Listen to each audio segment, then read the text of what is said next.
Allez, Masechet Eruvim, Daf Kouf Aleph, page 101. Alors, Matnitin, on aborde une nouvelle Mishnah en haut de la page.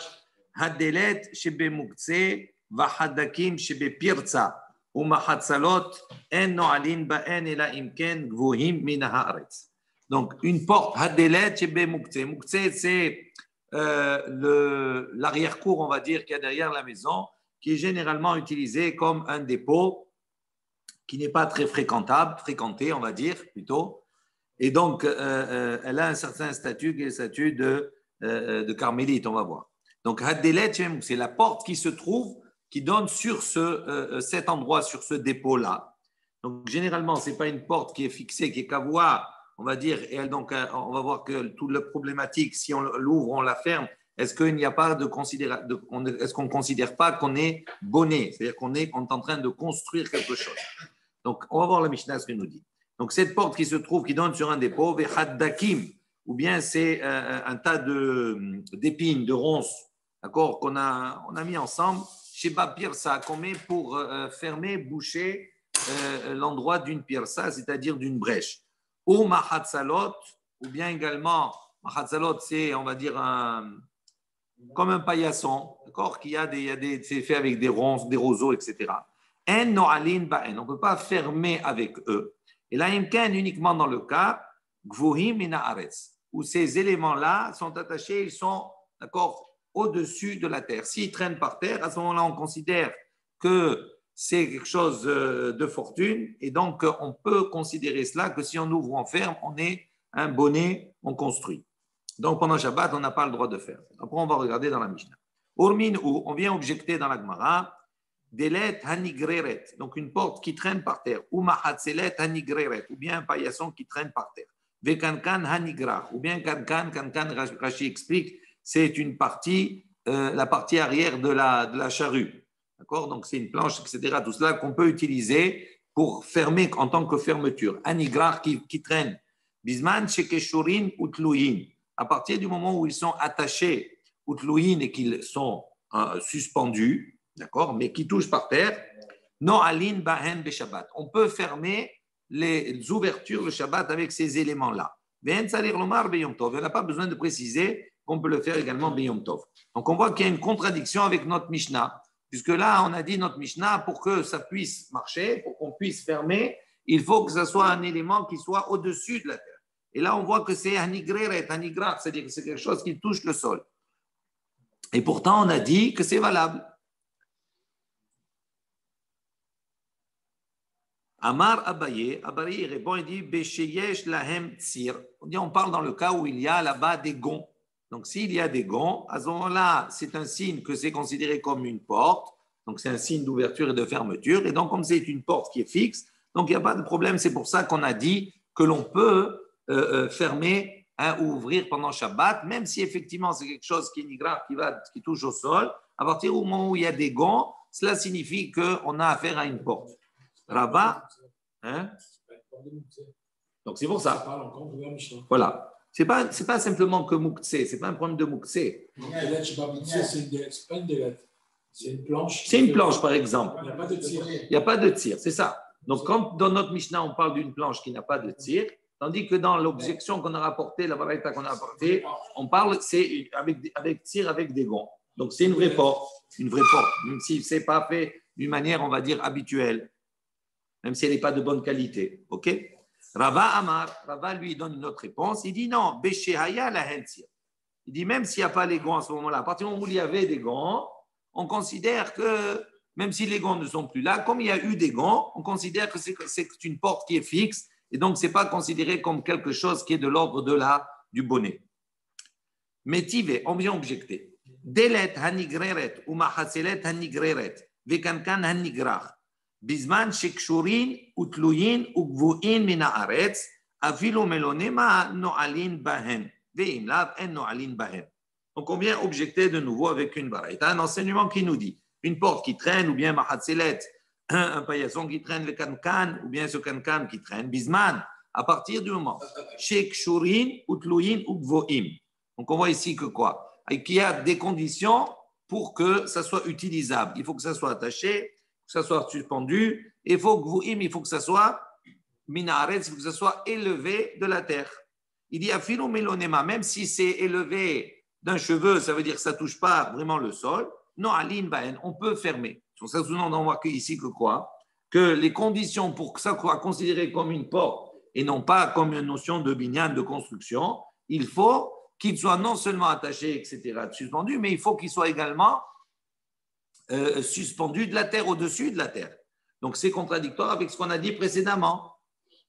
Mais s'il n'y a pas ces conditions-là, ça ne marche pas. Abaye, donc c'est une question non seulement sur Abaye, mais également sur Rava. Que dans la braïta précédente, eux, ils ont répondu, ils ont dit s'il y a des gonds ou s'il y avait eu des gonds, c'est valable. Mais on voit que la braïta précédente n'indique pas qu'il faut que ce soit Gvuri Mina Aretz. Même si ça touche le sol, c'est valable. Il dit Abaye metaretz l'Eta'amea. Donc Abaye, il répond selon son opinion. Verava metaretz l'Eta'amea. Et Rava, il répond selon son opinion. Abaye metaretz l'Eta'amea. Abaye répond selon son opinion. O shiesh la hensir, o shegvui Mina Aretz. Il dit non. Il dit c'est soit il y a des gonds, et donc ça statue que c'est bien une porte, effectivement. Soit, donc s'il n'y a pas de gonds, Gvui Mina Aretz. Effectivement, il faut ce critère-là qui soit détaché du sol. Donc, il dit, il n'y a pas de question. Quand on a dit ici détaché du sol, on parle dans le cas où il n'y a pas de gonds. Rava metares l'Eta'ame. Rava, il répond selon son opinion. Kesheya la hensir o shegvui minares. Il dit la même chose. Il dit, soit il y avait des gonds, et donc c'est significatif, c'est une porte qui est fixée, soit c'est gvui minares, c'est une porte qui est au-dessus du sol. Et donc, dans ce cas-là, c'est valable ou l'un ou l'autre. Tano Rabbana, les Chachamim ont enseigné. Souré Kotsim, des branches de ronces. Vahavalim, ou bien des fagots de ronces. Chez Kinan, les Pirsa. On les a utilisés pour réparer Pirsa, une brèche, pour fermer une brèche. Chez Bachatzer, dans la cour. Bisman, chez Kshurin, Utluim, No'alin, Bahen, Beshabbat. Ben Tsarir, Omar, Yom Tov. Il dit à partir du moment où ils sont attachés, ils sont suspendus, à ce moment-là, on peut utiliser pour ouvrir ou fermer pendant Shabbat et on n'a pas besoin de préciser que c'est autorisé pendant Yom Tov. Tane Rabbi Hiya. Rabbi Hiya, il a enseigné Delet almana hanigreret en no'alin ba. Donc Rabbi Hiya, il a dit une Delet almana. Mot à mot, ça veut dire une porte veuve. Ça veut dire quoi? Ça veut dire, on va voir ici, on va donner la définition. Hanigreret, donc qui touche le sol, on n'a pas le droit de fermer avec. Ridame, Delet almana. Il dit à quoi ça ressemble? Quelle est la définition de cette planche veuve? Il y a de ceux qui disent des had shifa, que c'est une planche qui est faite, c'est une porte qui est faite, avec un seul pan, une seule planche. D'accord? Il n'y a pas de construction, c'est une planche simplement. Il y a de ceux qui disent Delet la gishma. C'est une porte qui n'a pas gishma, c'est-à-dire une attache, comme un verrou, etc. D'accord? Et donc, elle n'a pas de signe, on ne peut pas fermer avec. Donc, ce n'est pas un signe de porte.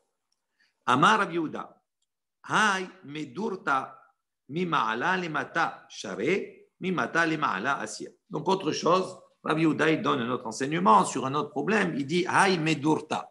Donc, quand on veut construire, medurta, c'est un.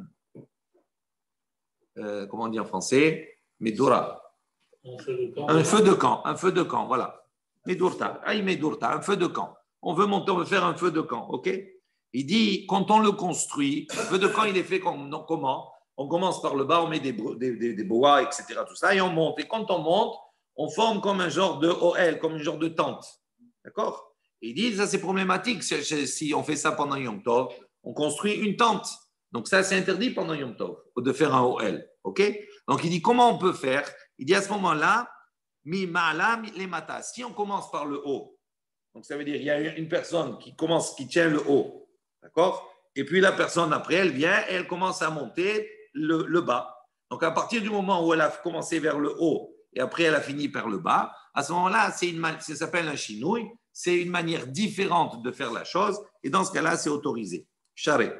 En revanche, si on fait la manière normale des choses, c'est-à-dire du bas vers le haut, assir, ça devient interdit.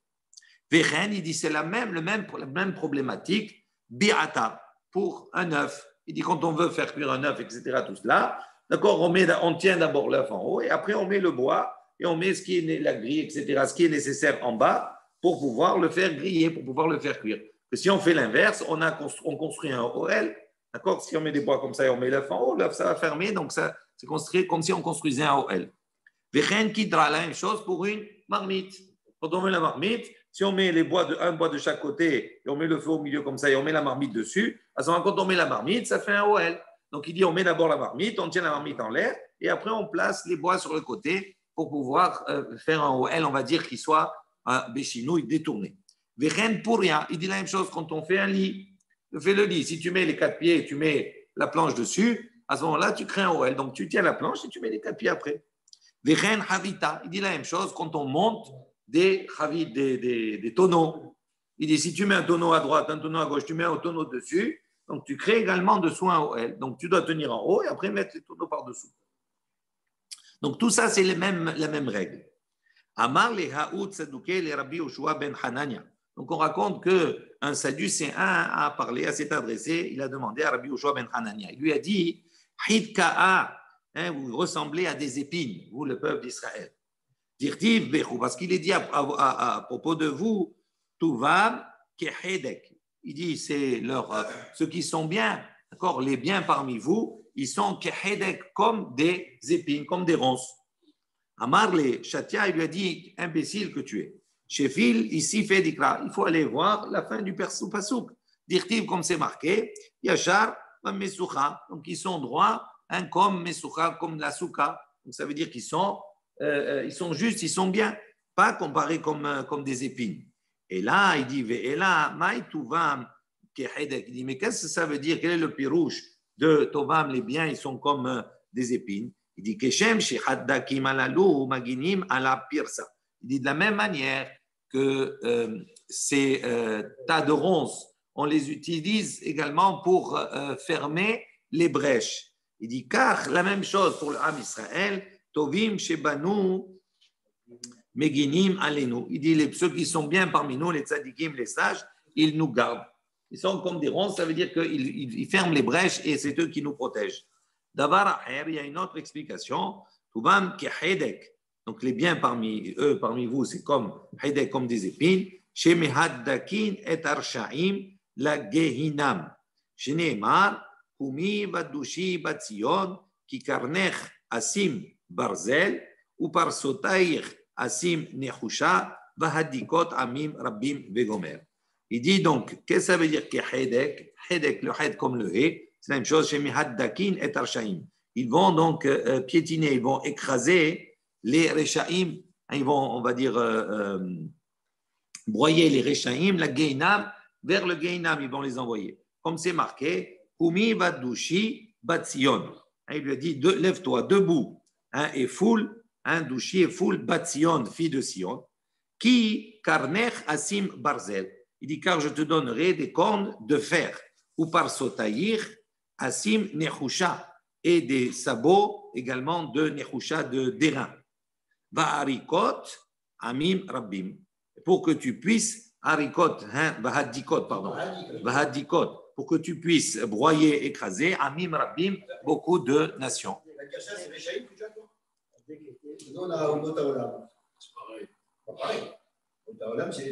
Non, moi dans ma Girsa, c'est Shemehaddekim et Arshaim la Geinam. Ouais. Ok. Nouvelle Mishnah, Matnitin. Moi, je lis ce que j'ai dans Magmara. Et toi, tu as Stenzals. Ouais, des fois, il traduit, il change la dire ça. Ouais. Matnitin, Mishnah. Lo ya'amod Adam birshut hayahid ve'iftar birshut arabbim. Birshut arabbim ve'iftar birshut arabbim. Ok. Donc, on va voir une nouvelle Mishnah. On avait vu précédemment, rappelez-vous, la discussion Chaim Rabbi Meir sur le fait que la personne qui se trouve dans le Reshut HaYahid, dans un domaine privé, on a dit qu'il peut sortir et déplacer un objet dans le domaine public, mais à condition qu'il n'y ait pas Arba Amot. Ok? On a discussion et on a dit là-bas c'est permis. Pourquoi? Parce qu'on n'a pas la crainte que peut-être il va ramener l'objet va faire passer l'objet d'un Reshut à l'autre, d'un domaine à l'autre. On voit que Rabbi Meir, lui, il dit non, on n'a pas le droit. Et on voit ici, Lo Ya'amod Adam Birshut HaYahid. Il dit un homme, il n'a pas le droit de se tenir dans un domaine privé, et et il l'ouvre dans le domaine public. Ça veut dire qu'il est dans le domaine privé et il va ouvrir la porte, on va dire, d'accord, la clé se trouve dehors, il va ouvrir, donc il va déplacer un objet, il n'y a pas Arba'amot, il dit il n'a pas le droit d'ouvrir. Birshut Arabbim, et s'il se trouve inversement dans le domaine public, et il va ouvrir à l'intérieur de Reshut Ayahid. Pourquoi? Parce que lui, on va voir que c'est Rabbi Meir, il a la crainte, pourquoi il interdit qu'il puisse ramener l'objet vers l'intérieur, dans l'endroit où il se trouve plutôt, vers lui. Et là, mais la condition, c'est qu'il y ait au niveau de la porte, au niveau de l'endroit où il veut ouvrir, une mechitza, ça veut dire, comme il y a une séparation, de asarat fahim sur arba, sur 4 fahim, de manière à faire en sorte que ce lieu-là, qui est au niveau de la porte, d'accord, de la serrure, soit un endroit qui est Reshut Ayahid. Il dit à ce moment-là, c'est permis, ça c'est l'opinion de Rabbi Meir. Amroulo, ils lui ont dit, Maaseh Beshouk, il lui a dit comment? Voilà, il y a une histoire dans le chouk chez Patamim, dans le chouk des Patamim. Patamim, c'est les vendeurs les bouchers. Shaya Yerushalayim qui se trouvait à Yerushalayim. Shayu no'alinu manihin et mafteach bachalon shel gabe apeta. Ils ouvraient et ils fermaient et ils posaient la clé, d'accord, avec la clé qui se trouvait donc au-dessus de la fenêtre de la porte. Donc Rabbi Yossé Omer, Rabbi Yossé dit, Shok shel semarim ava. C'était en vérité des vendeurs de laine. Okay. Ça c'est la Mishnah. On va réfléchir un petit peu sur cette Mishnah. Verabanan, Amar Rabbi Meir, Reshut Rabbim, Umehadrao in ule Karmelit. Alors ici on pose une question, on ne comprend pas. Il dit comme cela, Rabbi Meir, de quoi il parle dans la Mishnah? Il dit la personne qui se trouve dans le Reshut Ayahid, il ne peut pas ouvrir dans le Reshut Rabbim. Dans le Reshut Rabbim, il ne peut pas ouvrir dans le Reshut Ayahid. On parle de Reshuyot qui sont interdits Midoraita, Reshut Rabbim et Reshut Ayahid. Et dans la Mishnah, les Chachamim lui posent une question, il lui oppose quelque chose. Il lui a dit, comment tu dis comme cela? Voilà, on voit dans le Chouk à Yerushalayim, d'accord, qu'il prenait la clé qui était au-dessus de la fenêtre, il prenait la clé, il fermait, il ouvrait, il mettait la clé au bord de la fenêtre. Alors, la Gemara, elle dit, mais on ne comprend pas. Lui, Rabbi Meir, il parle d'un Reshut Ayahid vers un Reshut Rabbim. Et toi, maintenant, tu lui opposes une question où le déplacement, il est du Carmélite vers un Reshut Ayahid. C'est pas la même chose parce que Yerushalayim, elle a un statut de Carmélite. D'où on va voir. Donc, dans les mots, des Rabbanan, Amar Rabbi Meir, Reshut Rabbim, lui, Rabbi Meir, il a parlé de Reshut Rabbim, de domaine public. Ou Mehadaro al Inhu. Et eux, ils lui ont rétorqué, ils lui ont posé la question Carmélite par rapport à un Carmélite. Et Amar Rabba Barhana, Amar Rabbi Yohanan, Rabbi Yohanan, il a dit au nom de Rabbi Yohanan, Yerushalayim, Jérusalem, il m'allait d'altotehanin alot balayla. Il dit s'il n'y avait pas les portes qui étaient fermées la nuit, à ce moment-là, la Bible aurait un statut de Reshut Rabbim. Il dit mais grâce aux portes qui sont fermées toutes les nuits, à ce moment-là, son statut change. Donc c'est un statut de carmélite. C'est pas un statut de Reshut Yahid parce qu'ils n'ont pas fait. C'est un public qui passe quand même. Ils font pas de hérouv entre les uns et les autres. Donc c'est considéré comme un carmélite. Il change quand le soir. Mais ça fait rien. Donc il y a des portes. Donc, à partir du moment où elles s'ouvrent et elles se ferment, même si dans la journée elles sont ouvertes, ça ne change pas le statut. Ce n'est pas un statut de Reshut. S'il n'y avait pas de porte, à ce moment-là, ce serait dans le statut de Reshut Rabbim. Donc, on voit qu'effectivement, Yerushalayim, c'est un statut de carmélite. Donc, on a prouvé que ici, l'histoire que les Chachamim rapportent en tant que question sur Rabbi Meir, c'est un échange avec un carmélite, avec un domaine qui est carmélite, qui est mis des Rabbanan. Donc, ce n'est pas la même chose. Amar Papa. Kan kodem shenifretsu ba peratzot, kan neachar shenifretsu ba peratzot. Il dit non, Rav il dit ça parle de deux périodes, deux époques différentes. Il dit quand on a dit que c'est considéré comme un carmélite, c'est avant qu'il y ait des brèches dans les murailles, avant qu'on vienne à détruire, qu'il y ait des brèches. Donc effectivement, avant qu'il y ait des brèches dans les murailles de Yerushalayim, ça avait un statut de carmélite. Donc on parle de l'histoire qui est. Donc, effectivement, donc on pouvait prendre, ça avait un statut. Mais à partir du moment où les brèches ont été faites dans les ruines, dans les murailles de Yerushalayim, donc à ce moment-là, ça a perdu son statut de carmélite, c'est devenu un Reshut Rabbim. Et donc, la question, elle est valable, puisque là, on parle ici dans la Mishnah, dans le cas où effectivement, il y a une brèche. Et donc, c'est considéré comme un Reshut Ayahid. Et on voit que malgré cela, ils ont continué à garder cette pratique d'ouvrir et de fermer et de déposer la clé, d'accord, sur la fenêtre. La fenêtre, c'est un Reshut Yahid apparemment. Rava Amar, Sefa At'an li Sha'are Gina. Dit non, Rava, il propose autre chose. Il dit non, la fin, l'histoire, ce que les Chachamim apportent comme question par rapport au chouk, par rapport au marché à Yerushalayim, il dit At'an li Sha'are Gina. Elle se rapporte au problème de Sha'are Gina, c'est-à-dire des portes qui donnent sur un potager. Ve'achi Ka'amar, et ainsi il faut lire. Vechen lo ya'amod. Donc voilà comment il faut comprendre la fin de la Mishnah. Rabbi Meir il dit Vechen lo ya'amod bereshut hayahid ve'iftar bekamelit. Rabbi Meir il est encore plus mahmir que les Chavanan. Ça veut dire que même si on voit que Rabbi Meir il pense non seulement on ne peut pas déplacer un objet si on est dans le reshut hayahid dans le domaine privé, déplacer un objet dans le domaine public, d'accord, même si on ne le déplace pas de Arba Amot, ou inversement. Pourquoi? Parce qu'on craint qu'il le ramène vers lui. Il a ce rachash. Et là, on peut comprendre sa crainte parce qu'on a vraiment des vrais réchouillotes, c'est-à-dire réchout ayahid et réchout arabim. Mais sur lequel, si on transgresse, on serait chayab, hatat, on serait chayab, mideoraita.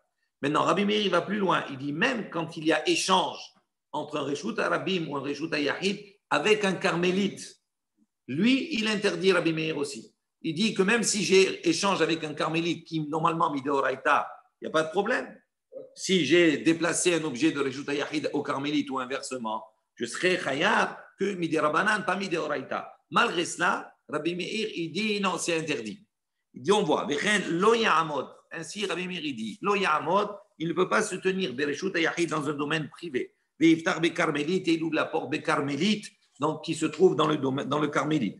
Bekarmélite, ve'iftar bereshut yahid, et inversement, non plus. Et là, imken uniquement à condition, asa mechitza gavoa asara tefahim, divrei Rabbi Meir, à condition qu'il a fait, d'accord, autour de cette porte-là, un endroit dans lequel il y a des mechitzot, des barrières, d'accord, qui donnent lieu à cet endroit de reshut yahid.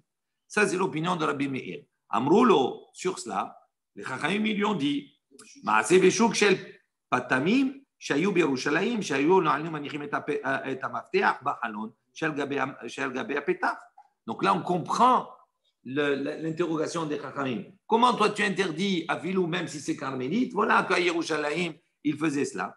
Rabbi Yossé Omer, choc shel semarim aya, et donc Rabbi Yossé, c'est un marché non pas de boucher, mais de laine. Et donc, bon, là, ça colle avec Yerushalayim. Donc là, toute la discussion, elle colle.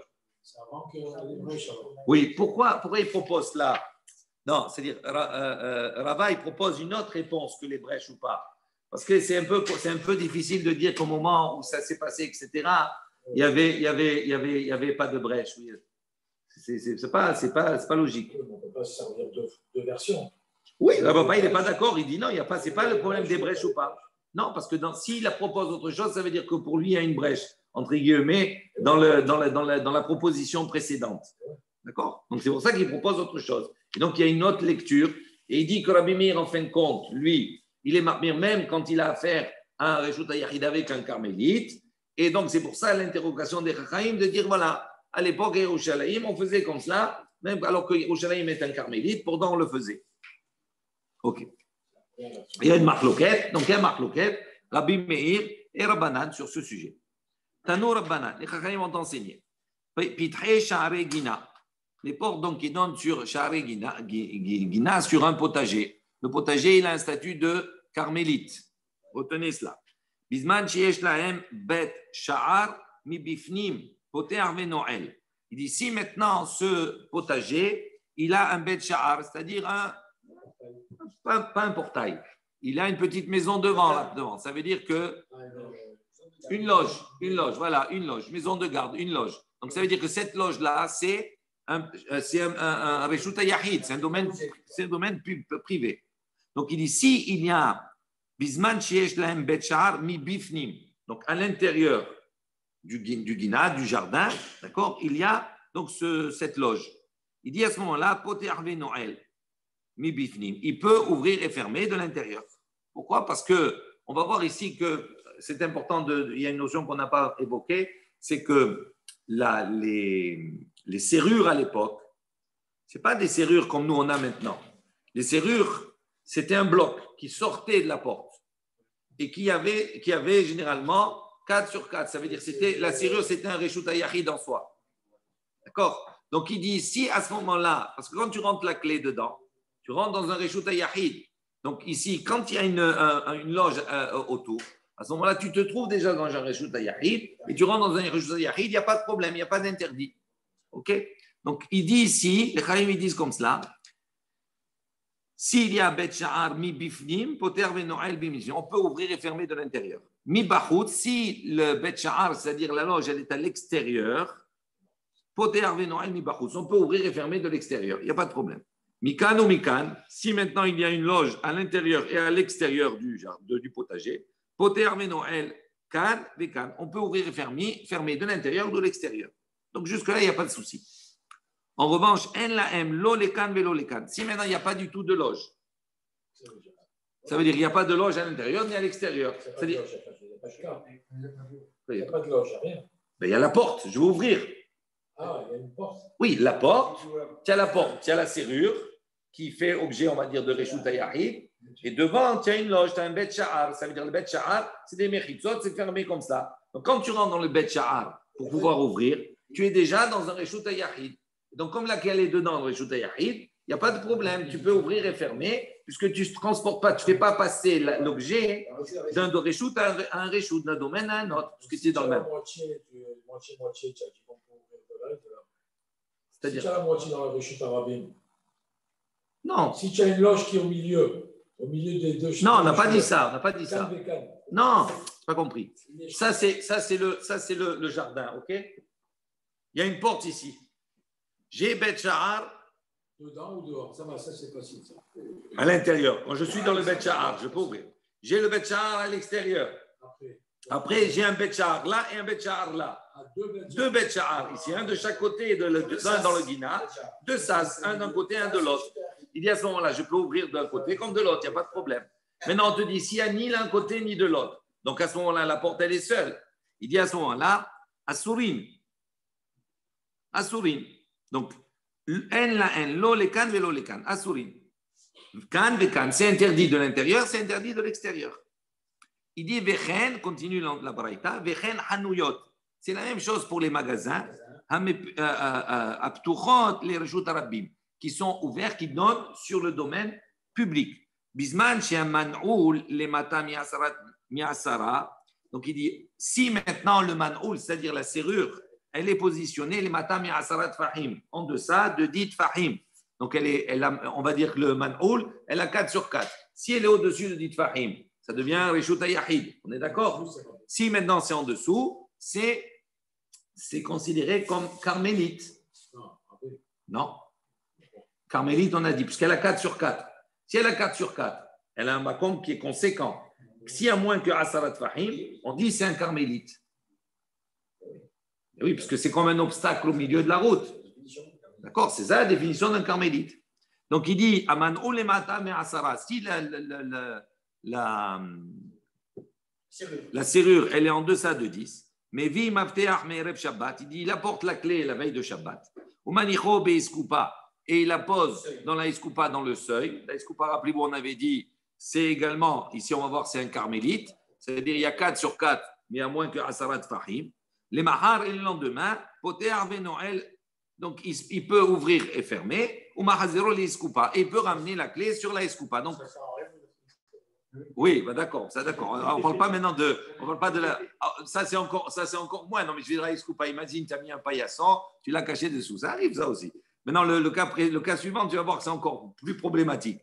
Il dit comme ça, la Iskoupa, la clé, il vient à Ref Shabbat, il la pose dessus. Donc, Iskoupa, c'est un carmélite. Et la serrure, elle est moins que Asarat Fahim, c'est un carmélite. Donc, quand il vient, il dit, il peut prendre la clé, Shabbat, ouvrir, remettre la clé sur la Iskoupa. Donc, il n'y a pas de passage d'un makom à l'autre. OK? Ou Bisman, il dit maintenant, chez Man'oul, les Ma'alam Asara. Il dit maintenant, si le Man'oul, c'est-à-dire la serrure, elle est au-dessus de Asarat Fahim. Donc ça veut dire ça, on revient, un Reshut Yahid. Mais vi mafteach me'erev Shabbat, il apporte la clé la veille de Shabbat. Umanicho beman'oul, il la met dans la serrure. Les mahar, le lendemain, poteach venoel, ou mahaziro nimkoma, divrei Rabbi Meir. Donc, il la met dans la serrure la veille de Shabbat.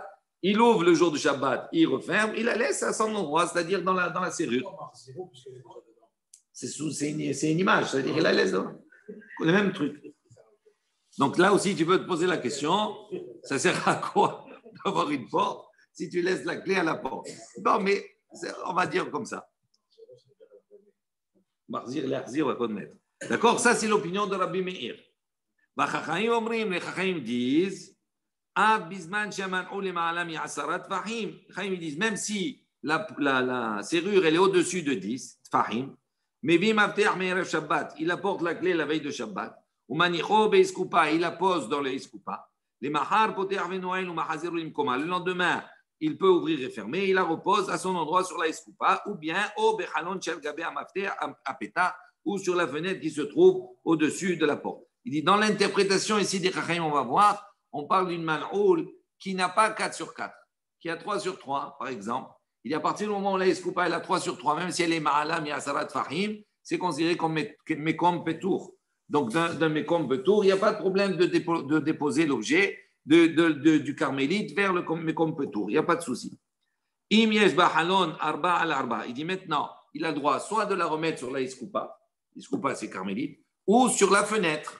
Il dit, mais à condition, il dit, si la fenêtre elle a 4 sur 4, à ce moment-là, c'est un reshut ayahid. Assour, il dit, c'est interdit. Il dit, parce que c'est considéré comme s'il fait passer d'un domaine à l'autre. On va voir en vérité, c'est quoi? C'est en bas, la clé, elle est sur la escoupa. La escoupa, c'est carmélite. S'il rentre la clé dans la serrure, pour les chachamim, dans ce cas-là, c'est mes compétours. Et il dit, si je la prends, je la remets dans le carmélite, ok. Ou bien je la mets sur la fenêtre, mais la fenêtre, il faut qu'elle soit moins que 4 sur 4. Pourquoi? Si elle a 4 sur 4, c'est un reshut yahid. Donc si c'est un reshut yahid, à ce moment-là, qu'est-ce qu'il a fait? Il a pris du carmélite, il a rentré dans le mekom patour et après il a mis dans le reshut yahid. Il dit, le mekom patour, on peut l'utiliser uniquement pour se décharger ou charger, etc. Mais on n'a pas le droit d'utiliser le mekom patour pour faire passer directement d'un reshut à l'autre. Donc là, à ce moment-là, il sert de passage pour arriver. Donc en vérité, c'est comme s'il fait passer du carmélite vers le reshut yahid. Et donc ça, c'est interdit pour les chachamim. Maintenant, on continue. Il dit, quand on a dit vechen hanuyot, c'est la même chose. D'accord, on est parti des potagers, on a dit c'est la même chose pour les hanuyot. Il dit miklal de beiskupa carmelit askinan. Il dit donc c'est sûr que si on dit c'est la même chose pour les hanuyot, ça sous-entend que la iskupa qu'on parle là-bas qui se trouve devant les magasins, c'est une iskupa qui a un statut de carmélite. D'accord? Maintenant, maintenant, cette serrure, à quoi elle ressemble? C'est quoi exactement son statut? Pour comprendre un peu tout ce système-là. Il dit Idelet be arba'a. Si c'est une serrure qui n'a pas 4 sur 4, donc ça veut dire qu'il n'est pas considéré comme un reshut yahid, mais comme patour ou c'est un endroit qu'on appelle mekom patour. Donc si c'est mekom patour, elle est au-dessus de 10, elle n'a pas 3 sur 3, elle n'a pas 4 sur 4, elle a 3 sur 3, à ce moment-là, c'est un mekom patour. Donc sous-entend la question, pourquoi Rabbi Meir il interdit? Rabbi Meir, il ne peut pas interdire, il interdit d'un reshut à l'autre, carmélite à reshut à yahid, ou reshut à rabbin vers carmélite, etc. Mais d'un carmélite vers un mekom patour, pourquoi c'est interdit? Il ne devrait pas interdire. Il n'y a pas d'interdit, le mekom patour. Tout le monde est d'accord? Donc, on ne peut pas supposer qu'elle a 4 sur 4. Elle n'a pas 4 sur 4, par contre. Maintenant, si on parle d'une serrure qui a 4 sur 4, donc ça veut dire que c'est un reshut yahid. Beha, les marabanan, il dit dans ça, qu'est-ce qu'ils ont dit les chachamim? Il dit les chachamim, ils ont dit même dans le cas où la serrure est placée au-dessus de Asarat Fahim, mais Shabbat, il a le droit d'apporter la clé la veille de Shabbat. Ou Menicho, Beskupa, et de la poser sur la Iskupa, sur le marchepied, l'entrée. Les Mahar, et le lendemain, côté Arvé Noël, il a le droit d'ouvrir et de fermer. Bo, ou Mahaziro, l'Iskupa, il peut ramener et remettre la clé sur la Iskupa.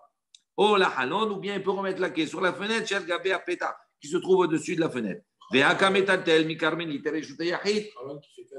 Ouais, non, mais Ça veut dire quoi? Ça veut dire qu'à ce moment-là, oui, mais peu importe le Khalon. Le Khalon, on a dit, elle n'a pas 4 sur 4. Mais la question, elle se pose avant.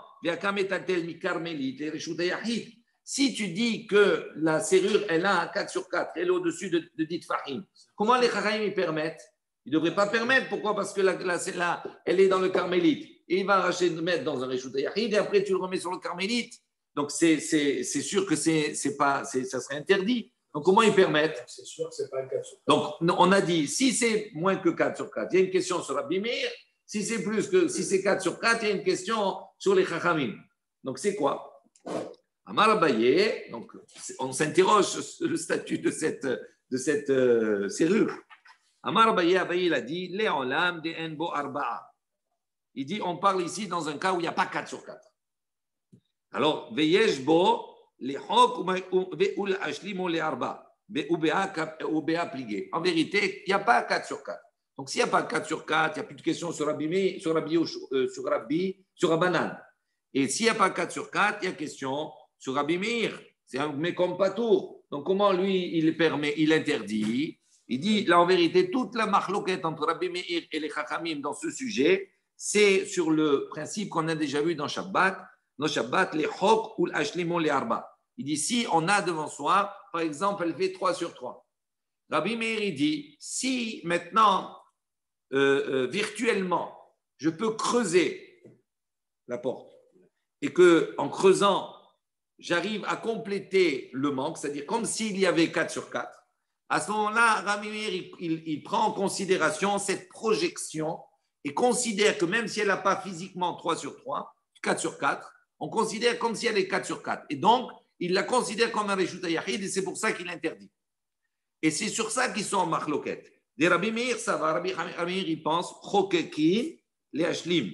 Donc, il pense qu'on creuse pour compléter. Les Rabbanan, c'est vrai, tandis que les Chachamim disent En Chokekim, les Hashlim. On ne creuse pas pour compléter. Vous rappelez-vous? Rappelez-vous, dans Shabbat, on avait vu cette discussion à propos de la mezouza.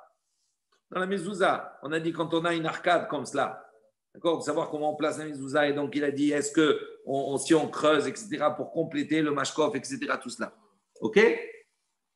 Amar Rabibi bar Abaye. Rabibi bar Abaye, il a dit Shma mina meha matnita tlata. Rabibi bar Abaye, il a dit d'ici, de cette baraïta, on apprend 3 choses. Shma mina chokekim le hashlim. On apprend que selon l'opinion de Rabbi Meir, oui, pour Rabbi Meir, chokekim le hashlim. On peut creuser pour compléter. Ushma mina, également selon Rabbi Meir, hadar be Rabbi Meir be sha'arei gina. Donc, la deuxième chose, c'est qu'on voit que ici, d'après l'épisode de Sha'arei Gina, des portes qui donnent sur un carmélite, sur un potager, on voit que Hadarbe Rabbi Meir. Rabbi Meir, il est revenu sur sa position, que même si c'est un carmélite, il permet. Ushma Amina, et on entrant la troisième chose, Mide Rabbanan, Ital et de Rabbi Dimi, que selon les Chachamim, ils suivent l'opinion de Rabbi Dimi. Dechi Ata Rabbi Dimi, lorsque Rabbi Dimi est venu, Amar Rabbi Yochanan, il a dit au nom de Rabbi Yochanan, il est venu d'Eretz Israël à Babel. Il a dit, mais comme chez Enbo Arba'a al Arba'a, Mutar livne Reshut Arabim, Belivne Reshut Yahid, les Katef Alav ou Bilbad, Shelo Yahalifu. Donc il a enseigné, il a dit, un endroit qui a 4 sur 4, il est permis à être utilisé, d'accord, pour les passants, on va dire ceux qui sont dans le domaine public, et également pour ceux qui habitent dans le domaine privé. Les katef, on peut l'utiliser uniquement les katef, c'est-à-dire pour se décharger ou charger. Alav sur lui, on peut poser. Ou bilvan, mais à condition chez Yahalifu qui ne soit pas un élément de passage d'un reshut à un autre reshut. Donc on a vu ça pour les chachamim, rappelez-vous. On a dit sur la iskoupa, ok. Après il y a ici Mekom Patour, et après on a dit il y a le chalon, la fenêtre.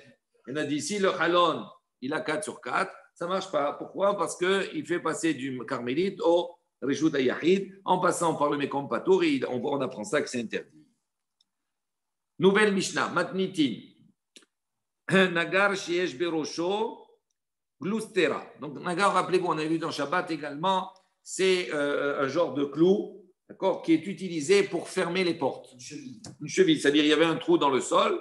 Et on le rentrait dedans pour bloquer la porte. Il dit maintenant, ce naga, on va dire ce clou-là, Shesh Berosho Glustera, à son extrémité, il y a une genre de boule. Donc ça veut dire que c'est un objet qui normalement peut être utilisé pour cela, pour fermer, ok? Mais puisqu'il a une boule au-dessus, on peut même l'utiliser en tant que keli, ustensile, pour par exemple piler d'accord, quelque chose. Donc c'est-à-dire on peut l'utiliser en tant il peut avoir le statut de keli d'ustensile. Sur ça, il y a une discussion. Rabbi Eliezer Oser, Rabbi Eliezer il interdit, et Rabbi Yossé Matir, et Rabbi Yossé il permet. Donc ça veut dire que ce Rabbi Eliezer Oser, ça veut dire quoi? C'est un outil qu'on peut être bonnet avec. Voilà, tu peux construire avec. 2 secondes. Qu'est-ce qu'il dit? Ici, Shesh Berosho Glusta, Sherosho Ava, Veraoul Le Bukhna, Lichtosh Velishok Bo Pilpelim, d'accord, Vafilou Ached et Torah Keli Alab, Rabbi Eliezer Oser. Et là, Imken, Kashur Vetalou Ibaddelet. Donc on va voir que Rabbi Eliezer, il interdit d'utiliser cela pour fermer la porte, à condition que cet élément-là soit attaché à la porte. C'est-à-dire, s'il est attaché avec une corde, etc., à la porte, donc à ce moment-là, je peux l'utiliser pour fermer. Mais sinon, il dit, tu n'as pas le droit, puisqu'il a un statut de Keli. Tandis que Rabbi Yossé Matir, il dit pourquoi? Des Torah Keli Alav, Mishum Glustera, Velo Mechaze Kebone. Donc il dit, à partir du moment où il a le statut d'un Keli, on ne considère plus que ça s'appelle bonnet, ça s'appelle construire. Pourquoi? Parce qu'on peut l'utiliser par ailleurs pour autre chose. Donc, pour piler. Donc, ça n'a pas un statut de bonnet. Ça, c'est la discussion. Amar Bilezer, Maaseh Bichneset Shebitveria. Rabbi Eliezer, il a dit, voilà, il y a un Maaseh, une histoire avec une synagogue à Tveria. Sheayu Noagim Bo Heter. Donc, ils avaient l'habitude là-bas de fermer avec ça, de ça. Sheba Rabban Gamliel, jusqu'à que Rabban Gamliel soit venu, les Askenim et les anciens, les Asrou Laen, il aura interdit. Donc Rabbi Eliezer, il a dit, voilà, il faisait ça jusqu'à maintenant. Quand ils sont arrivés à Rabban Gamliel et les Askenim, il aura interdit. Donc on voit d'ici que quoi, Rabbi Eliezer, il dit, donc on voit que c'est interdit. Donc c'est pas comme toi tu dis, même s'il y a un gloustin, même s'il y a un statut de Kéli, c'est permis. Il dit non, même s'il y a un statut de Kéli, c'est interdit. Rabbi Yossé Omer, Rabbi lui répond, il lui dit non. Issour, Naagubo. Non, il avait l'habitude de se l'interdire. D'accord? Et quand Rabban Gamliel et les Skenim sont venus, ils leur ont donné la halakha, ils leur ont autorisé. C'est une discussion entre les deux. Chacun il a apporté sa version. Mara. Benital Beigdo, Koulé Alman l'obligé. Il dit personne n'est en discussion, ni Rabbi Eliezer, ni Rabbi Yossé, lorsque ce clou-là, on va dire cet élément qui ferme, et Nital, si on le prend, Beigdo, c'est-à-dire quand on le prend avec sa corde, etc., avec son nœud, avec sa corde, ça veut dire on voit que ça tient bien. Donc, s'il est bien fixé et qu'il ne risque pas on ne casse pas la corde ni rien, donc à ce moment-là, il n'y a pas de discussion que c'est autorisé, qu'il n'y a pas de problème parce qu'elle est attachée à la porte. Qui pliguait, en revanche, la discussion se trouve, Béchénon Nital Beigdo. C'est-à-dire, si on le prend maintenant et qu'il se détache, à ce moment-là, toute la discussion se trouve à ce niveau-là. Des Morsavar, qui mandiesh, Berosho, Glustera. Il pense, à partir du moment où il y a Glustera, il y a cette boule au bout. Torah Keli Alav, donc il a un statut de Keli.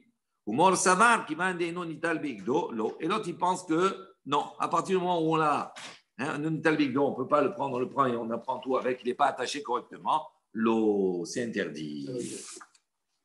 On reste sur la même discussion. Alors comment Baruch Adonai Leolam Amen V'Amen.